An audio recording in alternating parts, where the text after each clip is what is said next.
नमस्कार दोस्तों। आज हमारे बीच में हमारे विशेष अनुरोध पर भारत यात्री कन्हैया कुमार जी हमारे बीच में हैं, जो लगातार पिछले 2 महीने से ज़्यादा लगातार पैदल चल रहे थे और पहली बार इनको हमने रिक्वेस्ट करके दिल्ली बुलाया है कि आप आएँ और एआईसीसी में पत्रकार दोस्तों के जवाब दें कि यात्रा कैसी रही, क्या रही, और इससे संबंधित जो भी क्वेश्चन हैं उसके लिए हमारे बीच में दिल्ली में आए हैं। एआईसीसी में इनका बहुत बहुत स्वागत है। मैं अनुरोध करूंगा कन्हैया कुमार जी से कि वो अपनी बात रखें। सबसे पहले तो मैं भारत जोड़ो यात्रा की तरफ से सारे यात्रियों की तरफ से, भारत यात्री, अतिथि यात्री, इंटर स्टेट यात्री और सेवा दल के जो कार्यकर्ता हैं और वो सारे लोग जो किसी कैटेगरी में नहीं है लेकिन इस यात्रा में चल रहे हैं कि यात्री के तौर पे, आप सभी पत्रकार साथियों का अभिनंदन करता हूं। और आप सब लोग आज आए हैं। वैसे तो पत्रकारिता में कोई दिन छुट्टी का होता नहीं है, लेकिन आज हमारी भी छुट्टी है, संडे भी है, और आप लोग जो है मेरे ख्याल से हिमाचल से भी आए होंगे, तो बड़ी मुश्किल रही होगी, फिर भी आप आए हैं, इसके लिए आपका बहुत बहुत धन्यवाद। और मैं बस आपसे कुछ चीज़ें यात्रा को लेकर के साझा करना चाहता हूं, बाकी आप जो भी प्रश्न करेंगे उसका जवाब देंगे। एक तो ये यात्रा हमारी उम्मीदों से बढ़कर अपने उद्देश्यों को पूरा करने में कामयाब होता हुआ दिख रहा है। जैसे जब हम लोग 7 तारीख को इसका प्रॉपर इनॉग्रेशन हुआ, उद्घाटन हुआ, तो बहुत सारे सवाल थे मन में, लोग आएंगे कि नहीं आएंगे, लोगों का रिस्पॉन्स क्या होगा। हम लोग अपने ऊपर भी सवाल खड़ा कर रहे थे कि कैसे 25 किलोमीटर चलेंगे, क्योंकि किसी को भी जो है इतना चलने की आदत है नहीं, और हम लोग जो है फॉरेस्ट गंप तो है नहीं कि एक बार जो है जूते का लैस बांध करके जो है दौड़ना शुरू किए तो दौड़ते रहेंगे।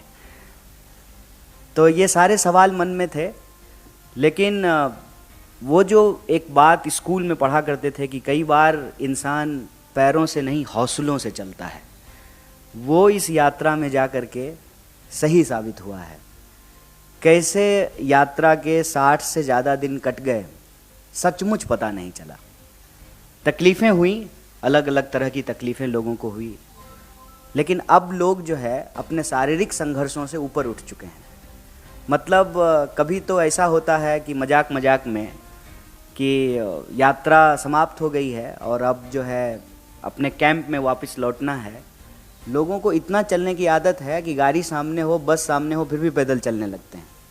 तो बीच में जो है एक जब छुट्टी होती है तो कई सारे लोग घर गए, बहुत सारे यात्री बीच में, दीपावली था तो लोग घर गए, लेकिन मैं उस वक्त भी कैंप साइड में ही था।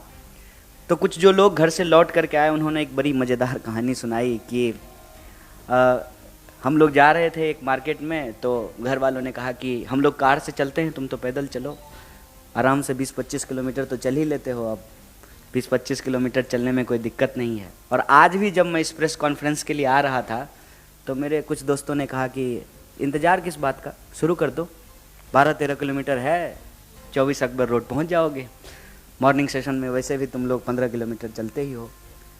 तो ये यात्रा मेरे ख्याल से बहुत सहज हो चुका है, अब भारत यात्रियों के लिए भी बहुत सहज हो गया है। और ये जो बार बार मन में सवाल था ना कि लोग आएंगे कि नहीं आएंगे, लोग भी बहुत सहज हो गए हैं। 2 तरह के लोग हैं, मैं आपको साफ साफ बता दूं। एक तो वो लोग हैं जो पार्टी से सीधे तौर पे जुड़े हुए हैं, एक वो लोग हैं जो पार्टी से नहीं जुड़े हुए हैं लेकिन इस यात्रा से जुड़ चुके हैं। और उन लोगों को देखना और उनके अनुभव के आधार पे ही कुछ चीज़ें मैं आपसे साझा करना चाहता हूँ कि जो लोग अपने घरों में खड़े हैं, अपने छतों पर, दुकान के आगे, किसी कॉर्नर पर, जहाँ गांव शुरू होता है उसके मुख्य द्वार के पास, मोबाइल से जो है वीडियो बना रहे हैं, उनकी आँखों को पढ़ने से इतना महसूस होता है कि ऐसी यात्रा की ज़रूरत थी इस देश को। और यही कारण है कि चाहे जितनी भी चुनौतियां रही हों, यह यात्रा स्वाभाविक तौर पे उन सारी चुनौतियों को एक एक करके पार करता जा रहा है। कई ऐसी परिस्थितियां थीं, जैसे जहां गर्मी बहुत होनी थी, ऐसी अपेक्षा थी कि बहुत गर्मी होगी, वहां बारिश हो गई। जहां लगा कि यहाँ पे चलना बहुत मुश्किल होगा, कई सारे जो है कठिनाइयाँ होगी, वहाँ पे कुछ ऐसी परिस्थिति उत्पन्न हुई कि सब राह आसान हो गया। तो एक बात जो कुल जमा जोर हम इस यात्रा के बारे में कह सकते हैं कि यह यात्रा अपने पहले पड़ाव को पूरी तरीके से पूरा कर चुका है। और वो पहला पड़ाव है कि यात्री यात्रा के लिए सहज हो चुके हैं, यात्रा देश के लिए सहज हो चुका है और देश यात्रा के लिए सहज हो चुका है। मैं आपसे कोई शिकायत नहीं कर रहा हूँ, क्योंकि जैसे हमारा प्रोफेशन है, आपका भी प्रोफेशन है और हर किसी की अपनी मजबूरी होती है। लेकिन आप जानते हैं कि यात्रा को जितना दिखाया जाना चाहिए, जितना बताया जाना चाहिए, उतना दिखाया और बताया नहीं गया। फिर भी एक खास बात आप सारे लोगों ने महसूस किया होगा कि जब मोबाइल टीवी नहीं था तब भी समाज में संवाद था, कम्युनिकेशन था। और सिर्फ इंसानों में ही कम्युनिकेशन नहीं होता है, पक्षियों में भी कम्युनिकेशन होता है, उनकी भी अपनी आवाज़ें होती हैं। आज भी हमारे समाज में वो कम्युनिकेशन मौजूद है। और ये यात्रा में चलते हुए हमको महसूस हुआ कि भले बहुत ना दिखाया गया हो, लेकिन इस देश के लगभग हर व्यक्ति को ये पता है कि यात्रा हो रही है। इसका मतलब हमारा internal communication beyond WhatsApp, TV, अखबार आज भी जिंदा है।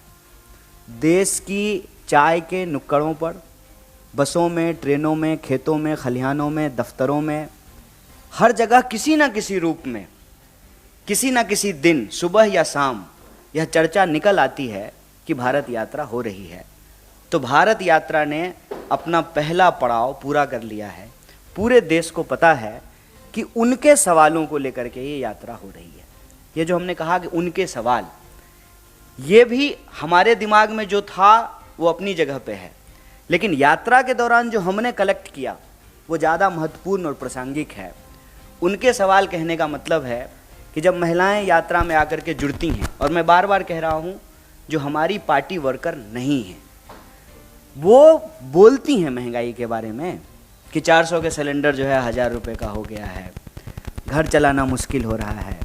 जो नौजवान जुड़े हुए हैं आपको सॉफ्टवेयर इंजीनियरिंग के पेशे से या जो है सर्विस सेक्टर से जुड़े हुए हैं, जिस तरह से उनकी नौकरियां कम हो गई है, जॉब की इनसिक्योरिटी बढ़ी है, उसके बारे में वो बात करते हैं। जो स्टूडेंट पढ़ रहे हैं, तैयारियां कर रहे हैं, रास्ते में कई ऐसी प्राइवेट एकेडमी मिली जहां आर्मी में बहाली की ट्रेनिंग दी जाती है। वहाँ के जो है बच्चे बाहर निकल करके आए और बात किए। जो लोग सुबह, जैसे सुबह हम लोग भी वॉक करते हैं, और आप देखेंगे इस देश में संस्कृति मौजूद है कि सड़क के किनारे आपको दौड़ते हुए नौजवान मिलेंगे। तो वो यात्रा से आकर के जुड़ते हैं और बेरोजगारी के बारे में बताते हैं। किसान बड़े पैमाने पे, अलग अलग इलाके के किसान अपनी अलग अलग समस्याओं को लेकर के, जैसे कपास की खेती करने वाले किसान, सोयाबीन की खेती करने वाले किसान, वो सब आकर के जो है अपनी परेशानी बता रहे हैं। गन्ना की खेती करने वाले किसान जो है बड़े पैमाने पे आकर के अपनी समस्याएं बताएं। तो महिलाएं, किसान, नौजवान, सिविल जो आपको सर्विस सेक्टर में काम करने वाले लोग हैं, या जो प्रोफेशनल्स हैं जिनके पास ऑलरेडी स्किल है, जिन्होंने बीएड की डिग्री कर रखी है, जिन्होंने बीई कर रखा है, बैचलर ऑफ इंजीनियरिंग कर रखा है, उनको किस तरीके से जॉब नहीं मिल रहा है। जो आर्मी एस्पिरेंट हैं उनको किस तरीके से जॉब नहीं मिल रहा है। तो ये मेजर इशूज जो है वो निकल करके आए हैं सामने में। नारी सुरक्षा, किसान के फसलों का दाम, मजदूरों को सही मजदूरी, नौजवानों को रोजगार, महंगाई, ये सारे मुद्दे जो है भारत जोड़ो यात्रा में प्रोमिनेंटली हम लोगों को पता चला है। और भारत जोड़ो यात्रा जो एक उद्देश्य लेकर के चला था, क्योंकि बार बार ये सवाल जो है किसी न किसी रूप में पूछा जाता है। आज हमारे एक पत्रकार दोस्त ने फ़ोन किया और कहा कि कितना जोरे, भारत कितना जोरे। तो हम बोले कि टेलर का दुकान चलाते हैं क्या, कि 1.5 मीटर जोड़ दिए, 3.5 मीटर जोड़ दिए। कितना टूटा हुआ है आप, ये सवाल पहले खुद से पूछिए, फिर पता चलेगा कि कितना जुड़ा। जब यही महसूस नहीं हो रहा है कि कितना टूटा हुआ है, तो क्या जोड़ रहे हैं ये भी पता नहीं चलेगा। हमने कहा कि जब आपको ये महसूस होता है कि आपने अपनी पूरी ज़िंदगी किसी एक प्रोफेशन को दिया, लेकिन चैन नहीं है, सुख नहीं है, शांति नहीं है, हर वक्त ये दिमाग पे प्रेशर रहता है कि कब नौकरी चली जाएगी, तो यह जो असुरक्षा है, इस असुरक्षा की भावना को ख़त्म करके सुरक्षा की भावना को जोड़ना चाहते हैं। ये भारत जोड़ो यात्रा का लक्ष्य है। जो नौजवान अपनी पढ़ाई कर रहा है, उसकी जो उम्मीद है, जो उम्मीद टूटती है जब बहाली नहीं निकलती है या प्रश्न पत्र लीक हो जाता है, उस टूटी हुई उम्मीद को जोड़ना इस भारत जोड़ो यात्रा का लक्ष्य है। जो महिलाएं आ रही हैं, उस भावनात्मक तस्वीर को आप सब लोगों ने देखा होगा कि कैसे ये आसान बात नहीं है कि किसी गैर मर्द के साथ उतनी सहजता से कोई महिला मिले। तो महिलाओं को जो आज नारी सुरक्षा की स्थिति है, जिस तरीके से बलात्कारियों को प्रेज किया जा रहा है, ऐसी परिस्थिति में महिलाओं की उस टूटी हुई उम्मीद को जोड़ना ये भारत जोड़ो यात्रा का लक्ष्य है। और हमारा मानना है कि जितनी सहजता से ये यात्रा आगे बढ़ रही है और लोगों के मुद्दों को कलेक्ट कर रही है, लोगों की आंखों में देखने से ये बार बार महसूस होता है कि इस यात्रा की ज़रूरत थी। भारत जोड़ो यात्रा ने अपने पहले पड़ाव को पूरा किया है। भारत जोड़ो यात्रा को अपने दूसरे पड़ाव को भी पूरा करना है, और दूसरा पड़ाव ये है कि हम इस देश की सरकार को, इस देश की सत्ता को, जो देश के लोगों के मुद्दे हैं, उस पर उनको जवाबदेही तय करनी पड़ेगी। ये भारत जोड़ो यात्रा का दूसरा पड़ाव होगा, और हमें पूरी उम्मीद है कि उस पड़ाव को भी हम लोग पूरा करेंगे। आप सब लोग आए, हमारी बात सुने, इसके लिए आपका बहुत बहुत शुक्रिया, बहुत धन्यवाद। बाकी आप प्रश्न पूछेंगे तो और सारी चीज़ों का जवाब दिया जाएगा। Thank you.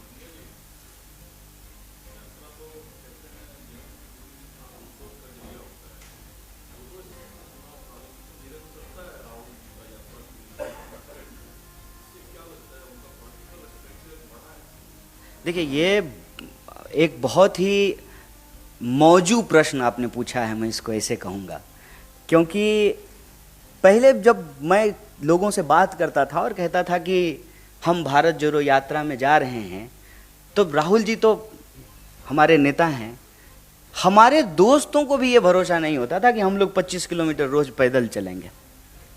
यहाँ से शुरू हुई है ये पूरा कॉन्वर्सेशन जो आप सवाल पूछ रहे हैं। और राहुल जी को लेकर के तो पता नहीं क्या क्या कहा गया है, क्या क्या कहा गया है। एक पत्रकार ने हमको कहा कि इस यात्रा से राहुल जी की छवि सुधरेगी। हमने कहा कि आप गलत तरीके से बात को रख रहे हैं। राहुल जी की छवि सुधरेगी नहीं, राहुल जी की जो एक्चुअल रियलिटी है ना, उनकी जो वास्तविकता है, वो देश को आगे दिखेगा। वैसे ही जैसे कहते हैं ना कि हाँ, हाथ कंगन को आरसी क्या, पढ़े लिखे को फारसी क्या, प्रत्यक्ष को प्रमाण की ज़रूरत नहीं होती है।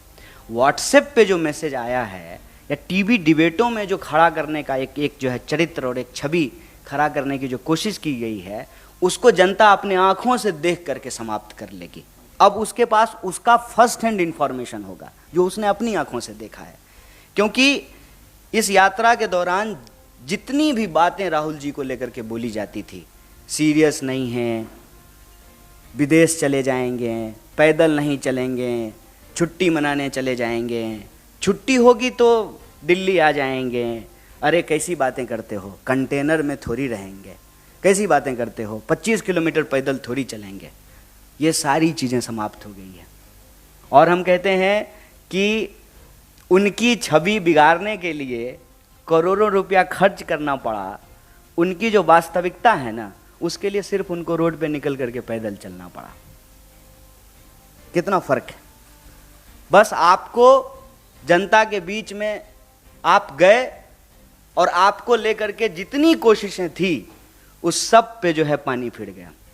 और आज वही लोग, मैं आपको ये कहना चाहता हूँ कि जो हमको सवाल पूछते थे ना कि चलोगे कि नहीं चलोगे, राहुल जी के को लेकर के तो उनके सारे सवाल अपने आप समाप्त हो गए हैं। और इतनी मार्मिक तस्वीरें आती हैं बच्चों के साथ, महिलाओं के साथ, बूढ़ों के साथ, और इस देश के वो लोग जो महसूस करते हैं कि उनकी उम्मीदें टूट रही हैं। चाहे वो किसान हो, नौजवान हो, महिलाएं हों, चाहे इस देश की सिविल सोसाइटी हो, रिटायर्ड जज हों, फिल्म में काम करने वाले लोग हों, पत्रकार हों, लेखक हों, साहित्यकार हों, और चाहे वो फैमिली जिनके परिवार से किसी न किसी की शहादत हुई है। आप लोगों को मालूम होगा कि हम जिस भी स्टेट में जा रहे हैं उस स्टेट से जुड़ा हुआ जो बहुत एक कहते हैं ना कि जिस मुद्दे को लेकर के समाज में बड़ी बहस हुई हो या जिस मुद्दे ने इस समाज को बहुत ज़्यादा उद्वेलित किया हो, उस मुद्दे से संबंधित परिवार भी हमारी यात्रा में आकर के जुड़ता है। मसलन आप जानते हैं कि कर्नाटक में गौरी लंकेश जी का परिवार आया, तेलंगाना में जो है रोहित वेमुला जी का परिवार आया, और आने वाले समय में भी वो सारे लोग जिनको लगता है कि उनके साथ अन्याय हुआ है, न्याय की उस उम्मीद के लिए वो लोग इस यात्रा में शामिल हो रहे हैं। तो ये जो प्रश्न आपने पूछा कि राहुल जी का कद बड़ा होगा, मैं समझता हूँ कि एक बात कही जाती है ना कि बड़े बड़ाई ना करे बड़े ना बोले बोल, रहीमन हीरा कब कहे लाख टका मोल। ये उनका कद बड़ा होगा छोटा होगा ये प्रश्न नहीं है, उनका जो वास्तविकता है, उनकी जो रियलिटी है, उनको लेकर के जो झूठ का जो है वातावरण, एक आवरण जो खड़ा किया गया है, वो अपने आप जो है धराशाही हो गया है। वो सारी चीज़ें कि सीरियस नहीं है, विदेश चले जाएंगे, छुट्टी पे चले जाएंगे, कंसिस्टेंसी नहीं है, वो सारे सवाल जो हैं वो निराधार साबित हुए हैं।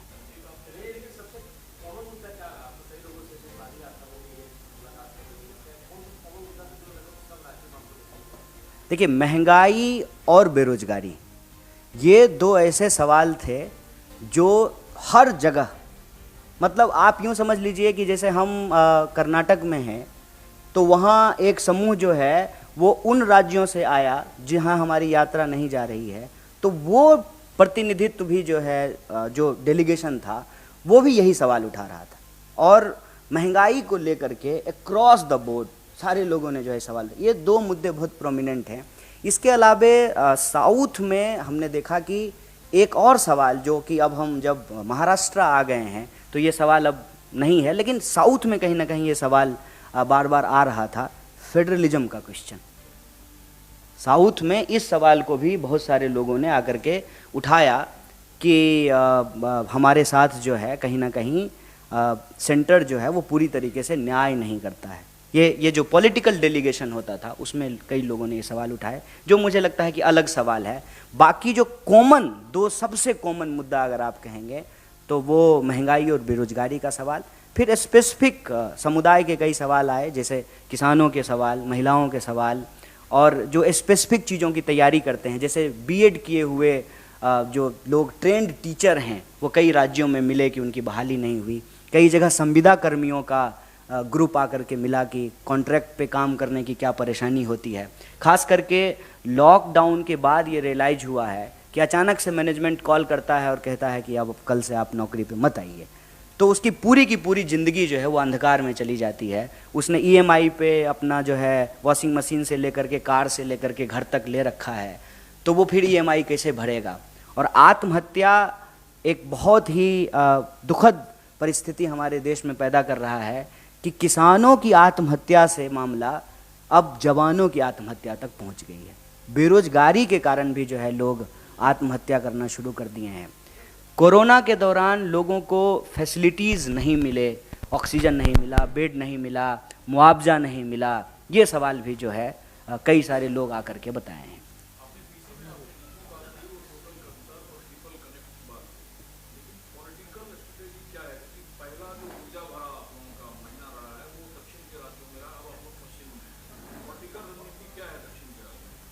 देखिए, एक तो मैं बार बार कह रहा हूँ और हमारे सारे सीनियर भी कह रहे हैं कि इस यात्रा का उद्देश्य राजनीतिक भी है, सिर्फ राजनीतिक ही नहीं है। ये बात ना हम लोग बार बार इसको क्लियर कर रहे हैं कि अगर हम इस यात्रा को सिर्फ राजनीतिक ही मानेंगे तो राजनीतिक बात भी जो है ना उसमें सारे डायमेंशन कवर नहीं होते हैं, सिर्फ चुनाव की बात होती है, बाकी सारे और जो डायमेंशन हैं उसको छोड़ दिए जाते हैं। हमारी नीति शुरू में जो थी सबसे पहले जहाँ से यात्रा शुरू हुई कि लोग परेशान हैं, लोगों के अंदर गुस्सा है, लोगों के भीतर डर पैदा किया जा रहा है, नफरत पैदा किया जा रहा है। इससे देश जो है भावनात्मक रूप से कमज़ोर होगा, और कोई भी देश जब भावनात्मक रूप से कमज़ोर होता है, जब वो आपस में यूनाइटेड नहीं होते हैं, तो बाकी सारी प्रोग्रेस की बात जो है वो पीछे चली जाती है। और जो हम लोग सवाल उठा रहे हैं एक मजबूत विपक्ष के तौर पे, जो हमारी रिस्पॉन्सिबिलिटी है, वो भी लोगों तक नहीं पहुंच पा रही है कि हम उनके लिए लड़ रहे हैं। तो जब आपके करंट कम्युनिकेशन के टूल्स काम नहीं कर रहे हों, तो कहते हैं ना back to basics, back to classic. और ये बैक टू बेसिक या बैक टू क्लासिक जो है, हम कहते हैं कि ये एक गांधीयन मेथड है कि गांधी जी दांडी यात्रा पे चले, या जो है इस देश में कई बार यात्राएं की गई, ठीक है। तो उसमें मुख्य सवाल ये था कि हम लोगों के बीच जाएंगे, हम उनके सवालों को लेकर के लड़ रहे हैं, उनको ये भरोसा होगा, और हम अपनी सुनाएंगे नहीं, उनकी सुनेंगे। वहाँ से जब हम लोग ये यात्रा को शुरू किए, तो पॉलिटिकल स्ट्रेटजी एकमात्र था, जन को तंत्र से जोड़ करके रखना। जन और तंत्र जो है वो अलग ना हो जाए, तंत्र जो है वो जन पे हावी ना हो जाए, सिर्फ इतनी सी बात थी। इसीलिए हम उन राज्यों में भी गए जिन राज्य में हम कहीं ना कहीं सरकार चलाने में सहयोगी हैं, जैसे तमिलनाडु, वहाँ सरकार चलाने में हम सहयोगी हैं, हम वहाँ भी गए, क्योंकि मुद्दे जो हैं वो कश्मीर से लेकर के कन्याकुमारी तक कुछ कॉमन हैं, चाहे हमारी सरकार हो या किसी और की सरकार हो। तो प्राइमरी टास्क ये था कि उन इशूज को लेकर के लोगों के बीच में जाना, उनकी बातों को सुनना। साउथ से नॉर्थ की तरफ जब हम बढ़ रहे हैं, ठीक है, तो कुछ मुद्दे ऐसे हैं जो पूरी तरह से बदल गए। जैसे मैंने आपको कहा कि साउथ में फेडरलिज्म का क्वेश्चन था, लेकिन जब हम नॉर्थ की तरफ आ रहे हैं तो इस सवाल को अब कोई उठा नहीं रहा है। लेकिन जो बाकी सवाल हैं वो एज इट इज हैं, जैसे महंगाई का सवाल, बेरोजगारी का सवाल, किसानों को उनके फसल के दाम नहीं मिलने का सवाल, नारी सुरक्षा का सवाल, ये बिल्कुल कॉमन सवाल हैं जो हर जगह मिलते जा रहे हैं। अब ये सवाल कैसे हल होंगे, इनको पूरा कैसे किया जाएगा, उस पे हम लोग एक बात कर रहे हैं कि अगर हम इस नीति को बदल दें कि आप टैक्स ले रहे हैं देश के लोगों का और बेल आउट कर रहे हैं अपने दोस्तों का, नारा लगा रहे हैं देश का, खजाना भर रहे हैं दोस्त का, इस नीति को अगर बदल दिया जाए तो बड़े पैमाने पे रोजगार क्रिएट किया जा सकता है। और महंगाई का भी जहाँ तक सवाल है कि सरकार अगर अपनी भूमिका नहीं निभाएगी तो स्वाभाविक रूप से पूरी तरह से अगर आप मार्केट के भरोसे हर चीज़ छोड़ देंगे तो जनता का दायित्व कौन उठाएगा, और फिर जनता का दायित्व सरकार ना उठाए तो सरकार का दायित्व जनता क्यों उठाए। अगर आप हमारे टैक्स के पैसे से मुझे शिक्षा नहीं देंगे तो हमारे टैक्स के पैसे से जो आप 8,500 करोड़ का प्लेन क्यों खरीदेंगे। अब आप ये देखिए कि LIC में देश के आम लोगों का पैसा जमा है, LIC का सबसे ज़्यादा शेयर जो है वो अदानी जी के पास है। तो हमारा पैसा लेकर के आप अमीर हो रहे हैं और हमारे पास ना जॉब की गारंटी है, ना हमारे पैसे की गारंटी है, ना जो है हम जो हमारी ज़रूरत की चीज़ें हैं उसको हम एक्सेस कर पा रहे हैं। रोज़ महंगाई बढ़ रही है, तो ये चीज़ें हम लोगों को समझ में आ रही है। तो उसमें ये समझ में आता है कि नॉर्थ से लेकर के साउथ तक पॉलिटिकल मोबिलाइजेशन किया जा सकता है अगर हम सोशल डाइवर्सिटी को इंटैक्ट रखें, और जो डिवीजन क्रिएट किया जा रहा है on the basis of identity, उस पॉलिटिकल चैलेंज को अगर हम लोग मीट कर सकें।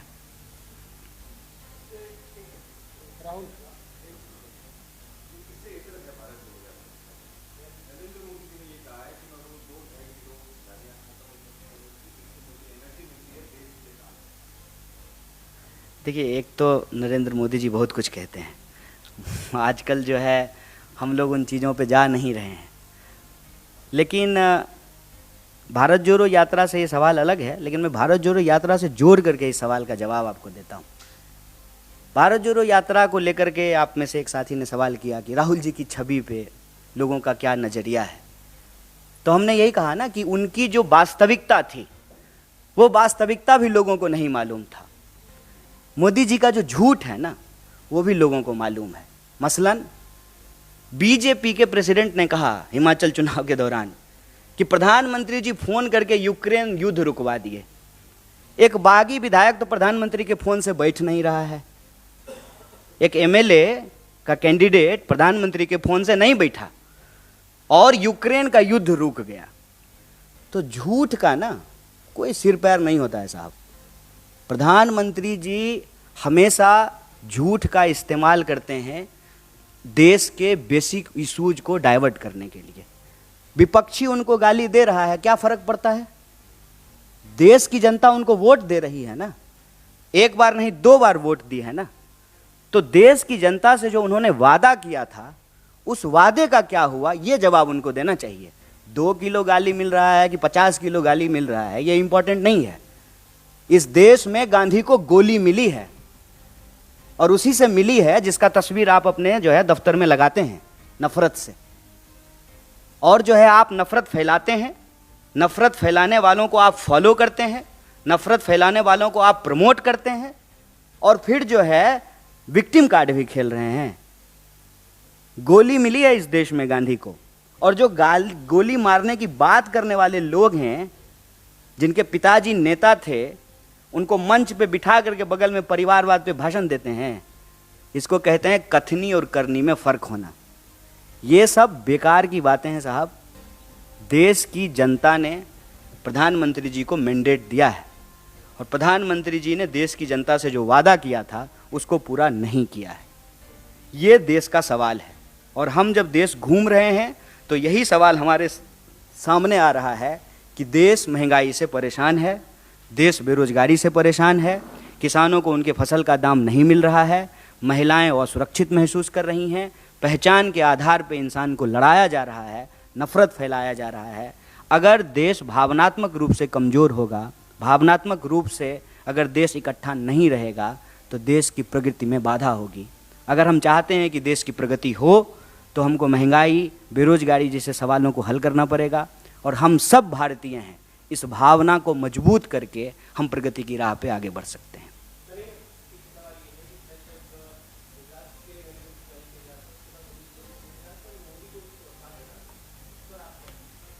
देखिए, मेरा मानना है कि लोकतंत्र में किसी भी व्यक्ति का क्या मुस्तकबिल होगा, ये जनता तय करती है।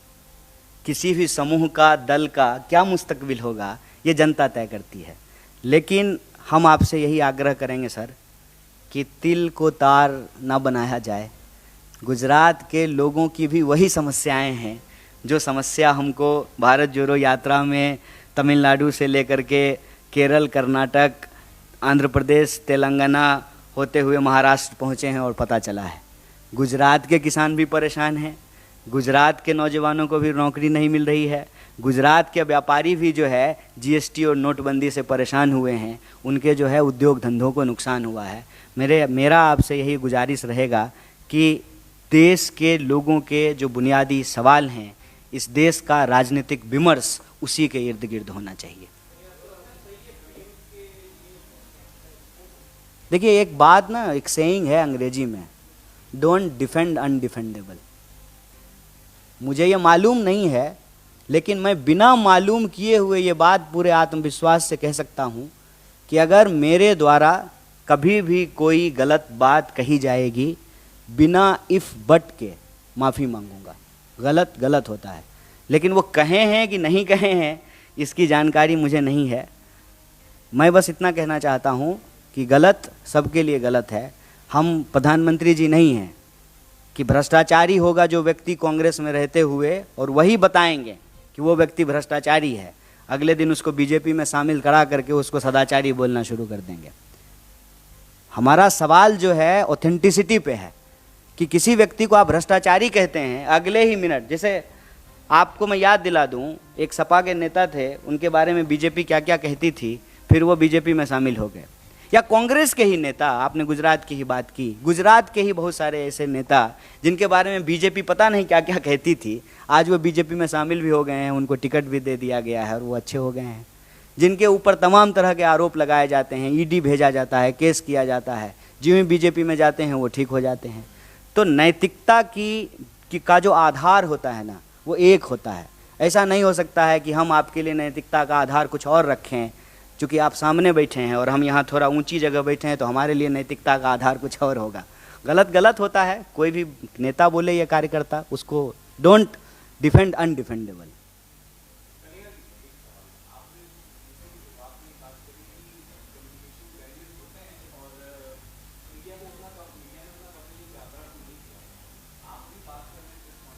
नहीं, मैं शिकायत नहीं किया था।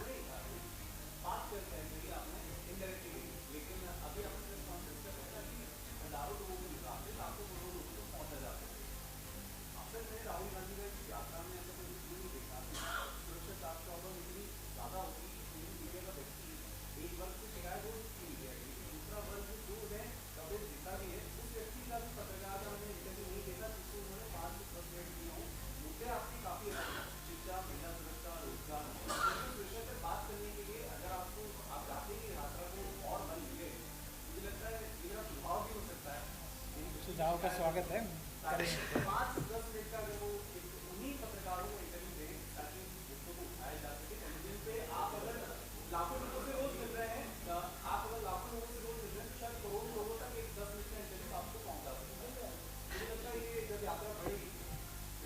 आपका सुझाव अच्छा है, लेकिन मैं बस इतना कहूँगा कि आप हमारे लिए महत्वपूर्ण हैं, चाहे जो मजबूरी हो।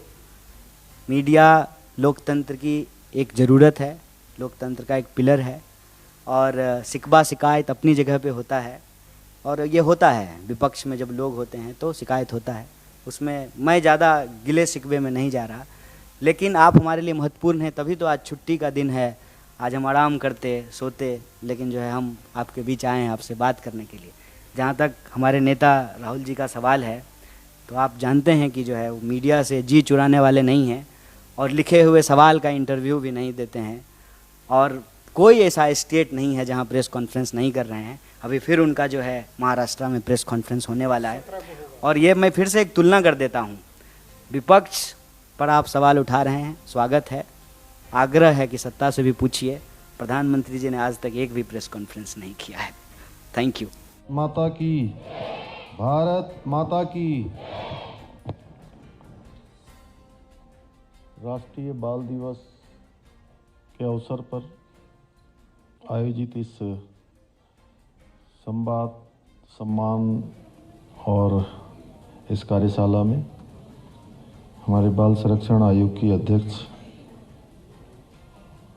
आदरणीय डॉक्टर गीता खन्ना जी, इस मंच पर विराजमान भारतीय जनता पार्टी के प्रदेश अध्यक्ष आदरणीय महेंद्र प्रसाद भट्ट जी, हमारे गंगोली हाट क्षेत्र के लोकप्रिय विधायक आदरणीय फकीर राम टमटा जी,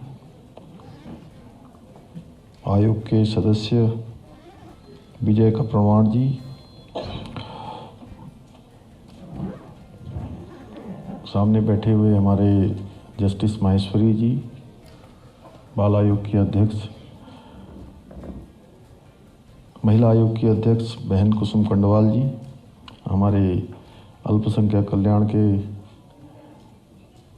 डॉक्टर जैन साहब, प्रेम कश्यप जी, मीतू सिंह जी हमारी डायरेक्टर वहाँ की, और जनरल सबरवाल साहब, मध्य प्रदेश से आए हुए हमारे चौहान साहब, सुमन जी, वर्मा जी। अब मैं किस किस का नाम लूँगा तो सिद्धार्थ यहाँ से मैं सबको जानता हूँ, संजय नेगी जी भी बैठे हैं पीछे, उधर सीमा जी हैं, सभी उपस्थित हमारे सभी अतिथिगण, हमारी डीआईजी रेणुका जी, ये भी आज इनको भी यहाँ सम्मान मिला है। लगातार यह भी तमाम सारे जो विषय होते हैं उन पर बड़ी संजीदगी से काम करती हैं। आए हुए हमारे सभी अतिथिगण और सभी अभिभावकगण, सभी विद्यालयों के हमारे शिक्षकगण, और जिनके निमित्त आज ये कार्यक्रम हो रहा है, ऐसे मेरे सभी प्रिय छात्र एवं छात्राएं, मैं सबसे पहले तो आज बाल दिवस के अवसर पर सबको मैं बहुत बधाई देता हूँ, बहुत शुभकामनाएं देता हूँ कि और आज दिन भर में बहुत सारे कार्यक्रम सवेरे से थे। लगभग हम आज 8:30 बजे यहाँ से निकल गए थे, और पूरे कार्यक्रम काफ़ी सारे यहाँ से हम रुद्रप्रयाग गए थे, फिर गौचर मेले का उद्घाटन हुआ, जो भारत तिब्बत का मेला 70वें साल, इस बार 70वां मेला लगाया जा रहा है। उसके बाद भारत तिब्बत और नेपाल इसका मेला जौलजीबी में, वह भी एक अंतर्राष्ट्रीय मेले का स्वरूप है, जहां भारत नेपाल, भारत तिब्बत मैत्री के रूप में, व्यापार के रूप में वो मेला लगाया जाता था। और सारे कार्यक्रमों में गए, लेकिन मेरे मन में उत्सुकता थी, बड़ा इंतज़ार था कि मैं जल्द से जल्द कैसे आज इस कार्यक्रम में पहुंचूं, जहां पर बहुत सारे ऐसे लोग हैं जिन्होंने, किसी ने कोरोना के समय में, किसी ने बच्चों के लिए, किसी ने कठिन समय में अपने अपने तरीके से अपना योगदान दिया है। और जहां उन सभी को सम्मानित करना था, तो मैं सोच रहा था कि मन में बार बार ये विचार आ रहा था कि कहीं ज़्यादा लेट हो गया तो कहीं मैं ऐसे कार्यक्रम से वंचित न हो जाऊं। लेकिन भगवान की कृपा हुई कि सब जगह से घूमते घूमते आप सबके बीच में पहुंच गए। और अच्छा लगा कि 2-3 बच्चों ने यहाँ पर अपनी बात रखी। हालांकि संवाद तो नहीं हो पाया, लेकिन मुझे खुशी है कि हमने कोरोना महामारी और कोरोना महामारी के दौरान इन 2 सालों के कालखंड में जितने भी बच्चे जिन्होंने अपने माता पिता को खोया है, या परिवार के किसी ऐसे सदस्य को जो उनके भरण पोषण का काम करते थे, उनके अभिभावक थे, माता पिता में से कोई थे जो घर को चलाते थे, उनका देहांत हो गया। तो उन सबको हम लोगों ने वात्सल्य योजना चलाई। और वात्सल्य योजना का केवल उत्तराखंड के अंदर ही नहीं, बल्कि भारतवर्ष के अंदर अन्य राज्यों ने भी, सभी ने इसका जो है बहुत ज़्यादा इसको सराहा है कि एक अच्छी योजना हम लोगों ने इसके लिए चलाई कि वो बच्चे जो एक तरह से बेसहारा हो रहे थे, उन बच्चों को कहीं ना कहीं सहारा देने का काम इस योजना के माध्यम से किया गया। वैसे तो जिस दिन मैंने ये योजना लॉन्च करी थी, तो ये योजना भी हमने इसी सभागार में यहीं से लॉन्च करी थी, वात्सल्य योजना। और मैंने भगवान से उस दिन प्रार्थना करी, जैसे मैं देख रहा था छोटा बच्चा अभी यहाँ पर बोल रहा था मामा बुआ, तो मैं भगवान से प्रार्थना करी कि हे भगवान, ये योजना हम यहाँ लॉन्च तो कर रहे हैं, लेकिन ये योजना लंबी न चले। आज इस योजना में जितने लोग इस योजना के अंतर्गत आ गए हैं, उसके बाद एक की भी संख्या न बढ़े। क्योंकि जहाँ योजना हम इसलिए लॉन्च कर रहे थे कि बच्चों को कोई उसका लाभ मिले, उनको जीवन में आगे बढ़ने का मौका मिले, वहीं ये बड़ा दुखदाई भी था। योजना को लॉन्च करते समय बड़ा कष्ट भी हो रहा था कि हमारे छोटे छोटे बच्चे, और इन सब के प्रति हम सब का दायित्व है, पूरे समाज का दायित्व है कि इन बच्चों का भी भरण पोषण हो। इनको जो जीवन में एक बड़ी कमी, जिसकी भरपाई कभी भी उस रूप में नहीं हो सकती है, उनको हम सब लोग सहारा दे पाएँ, उन सब के विकास में, उनके शिक्षा में, उनके जीवन में आगे बढ़ने में अगर हम सब लोग कोई अपना योगदान दे पाएँ, तो मैं दावे के साथ एक बात कह सकता हूँ कि ऐसे बच्चों को आगे बढ़ाने में, ऐसे बच्चों के विकास के लिए, उनके संवर्धन के लिए, उनकी शिक्षा के लिए हम कुछ भी कर पाएंगे, तो इतना ही मानिए कि आपको भगवान की कृपा मिलेगी, भगवान का आशीर्वाद मिलेगा, और आपका एक जीवन तो सफल हो ही जाएगा। कुछ भी योगदान हम देंगे तो आने वाले कई सारे जीवन आपके सफल हो जाएंगे, मैं दावे के साथ कह सकता हूँ। क्योंकि देखिए, मनुष्य अपने लिए तो सब कुछ करता ही है, और मनुष्य ही नहीं, जो हमारे पशु होते हैं वह भी सब कुछ काम करते हैं, अपना पेट भरते हैं, अपना काम करते हैं, अपने बच्चों को वह भी उतना ही प्रेम करते हैं। लेकिन जो अपने सिवा दूसरों के लिए भी काम करते हैं, दूसरे लोगों की भी चिंता करते हैं, वह अपने आप में एक ईश्वरीय कार्य करते हैं, वो भगवान का कार्य करते हैं, तो भगवान की कृपा भी उनके ऊपर होती है, क्योंकि ये काम करने का अवसर भी सबको नहीं मिलता है।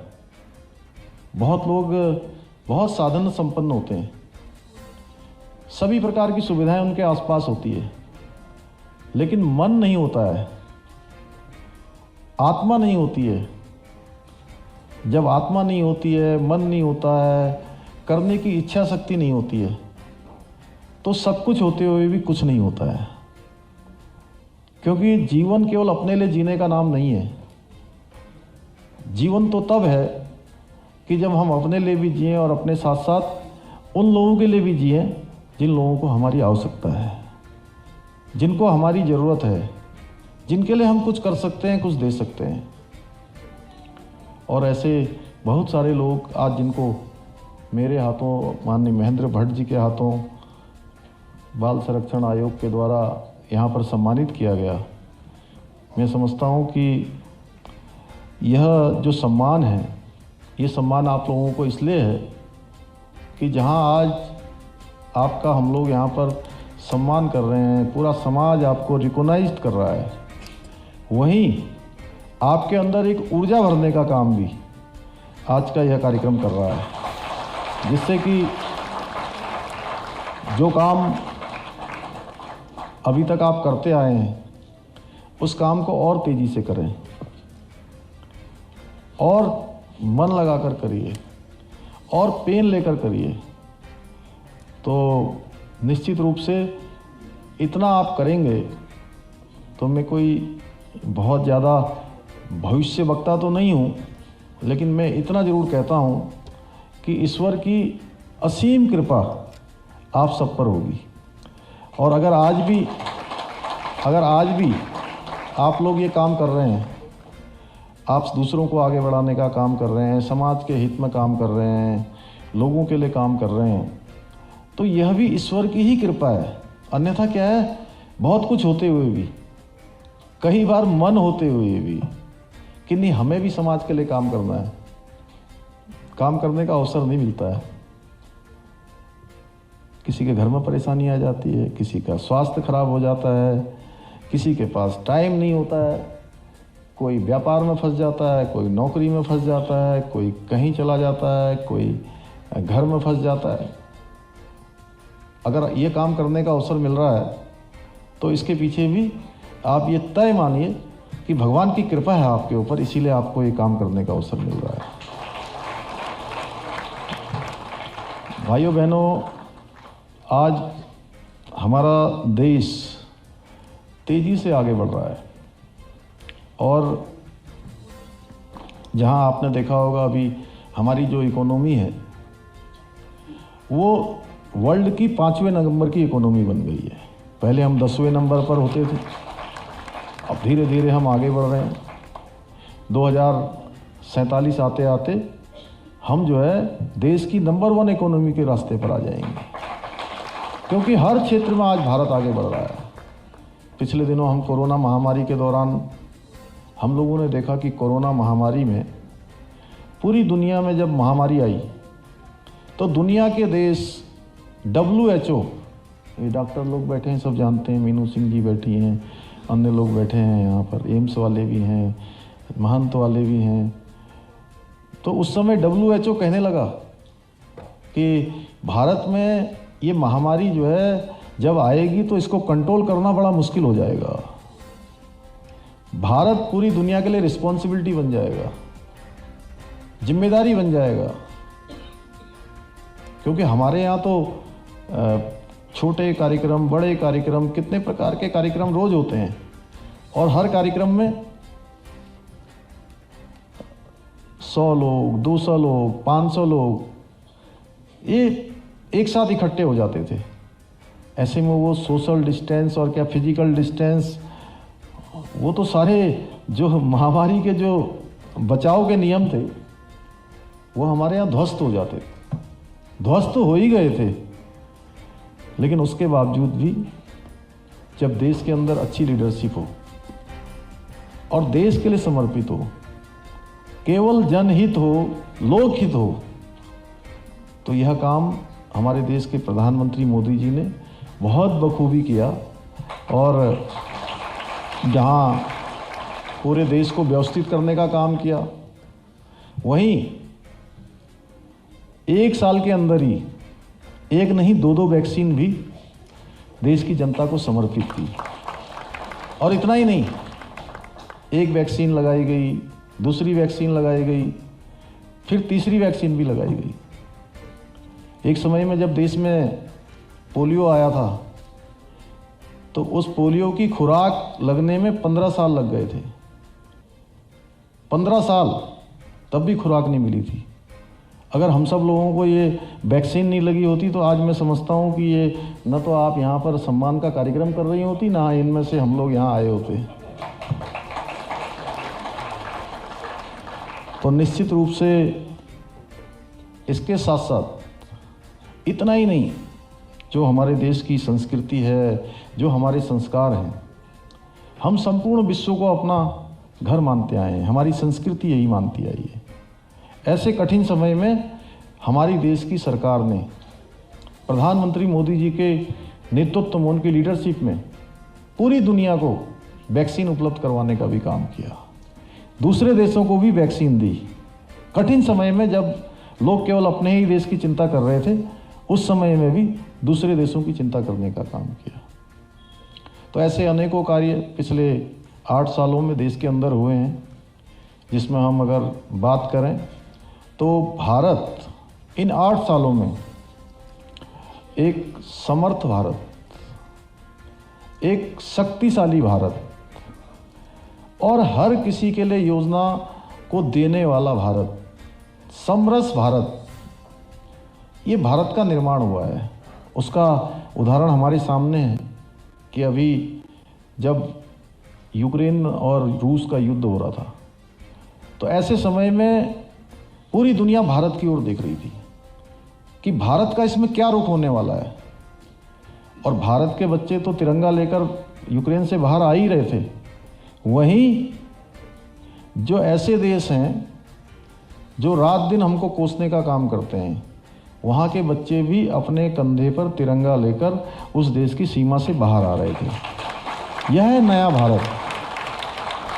और हमारे देश के प्रधानमंत्री मोदी जी ने आह्वान किया है, जहाँ हमने आज़ादी का अमृत महोत्सव अभी मनाया है, और आज़ादी के अमृत महोत्सव में जहाँ हमने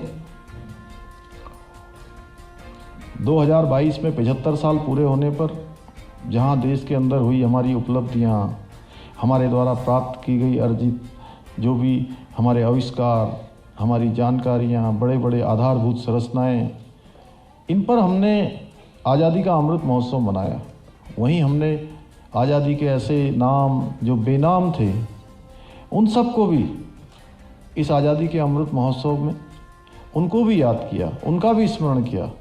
और वहीं अभी अमृतकाल, इस अमृतकाल में हम सब की बहुत बड़ी जिम्मेदारी है सभी की कि 2047 में जब हम देश की शताब्दी मना रहे हों, उस समय हम पूरी दुनिया के आगे चलने वाले देश के रूप में जाने जाएं, नेतृत्व करने वाले देश के रूप में जाएं, शक्तिशाली भारत, विकसित भारत, ऐसा भारत जो दुनिया को दिशा देने वाला भारत हो। इस भारत की कल्पना माननीय प्रधानमंत्री मोदी जी ने की है, और ऐसे भारत में हम सभी का बहुत बड़ा योगदान होने वाला है।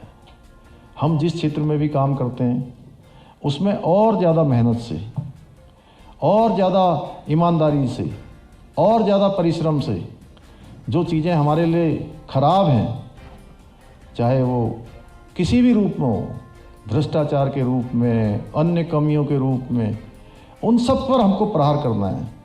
और अपने जो रिकॉर्ड हैं, जो रिकॉर्ड आपको बने हैं आपके काम के कारण से, आपके परिश्रम के कारण से, अपने रिकॉर्डों को भी खुद से तोड़ने का जो है हमें संकल्प लेना होगा कि हम अपने रिकॉर्ड खुद ही तोड़ेंगे। कि आज हमने अगर 18 घंटे काम किया है तो कल उसमें चाहे 5 मिनट की बढ़ोतरी हो, 5 मिनट का एक्स्ट्रा टाइम लगे, हम 5 मिनट का एक्स्ट्रा टाइम लगाएंगे। जो काम हमने सबसे अच्छा किया है उस काम को हम और अच्छे से करेंगे। आज के अवसर पर मैं आप सभी का जहां अभिनंदन करता हूं, आपको मैं बधाई देता हूं, शुभकामनाएं देता हूं वहीं हमारे प्यारे नन्हे मुन्ने बच्चों से कहना चाहूँगा कि जीवन में हर समय उत्साह में और उमंग में रहिए, क्योंकि ये जो हमारे अभिभावक जो भी आज हमको पढ़ाने का काम कर रहे हैं, सिखाने का काम कर रहे हैं, संस्कार देने का काम कर रहे हैं, उन सब का श्रद्धा भाव से आदेश मानते हुए अपने मन में हर समय उत्साह और उमंग में रहना। और एक बात हमेशा ध्यान रहनी चाहिए बच्चों को कि जब पढ़ने का समय है तो खूब मन लगाकर पढ़िए, उसमें बिल्कुल भी इधर उधर मत सोचिए, केवल और केवल उसके बारे में सोचिए। और जब खेलने का समय है खूब खेलिए, खूब मन लगा के, उसमें भी कोई कमी मत करिए। जो काम करना है उस काम को पूरे मनोयोग के साथ करिए और ये सोचिए कि हमको जो भी काम मिला है, जो भी काम हमको करना है, उसमें हमें सबसे आगे रहना है। और हम अगर ये मन में विचार कर लेंगे तो हमको अपने आप ही हम ऊर्जा में आ जाएंगे, क्योंकि उत्साह हमारे मन में रहेगा, उमंग हमारे मन में रहेगा, तो हमको उत्साह भी मिलेगा और ऊर्जा भी मिलेगी और शक्ति भी मिलेगी। उसके कारण से जो हमारा लक्ष्य होगा जीवन का वो हमको प्राप्त होगा। तो आज के अवसर पर मैं पुनः सभी का बहुत धन्यवाद देते हुए राष्ट्रीय बाल दिवस के अवसर पर जो आज यहाँ पर संगोष्ठी, यहाँ पर सम्मान समारोह, बच्चों का उत्साहवर्धन, प्रोत्साहन जो यहाँ पर किया गया है, उन सभी के लिए मैं बाल संरक्षण आयोग का भी धन्यवाद करता हूँ। उनको शुभकामनाएं देता हूँ कि आगे भविष्य में भी बाल संरक्षण आयोग हमारा और ऐसे लोगों को आगे लाकर, ऐसी प्रतिभाएं जो लंबे समय से काम कर रही हैं लेकिन आज भी वो सामने नहीं आ पा रही हैं, बहुत सारे लोग ऐसे हैं, उन सबको भी हम सामने लाने का काम करेंगे। उनको भी हम कहीं ना कहीं एक रिकॉग्निशन उनका भी देने का काम हमारे आयोग के द्वारा होगा। इतना ही आप सबसे निवेदन करते हुए अपनी बात को समाप्त करता हूँ। बहुत बहुत धन्यवाद।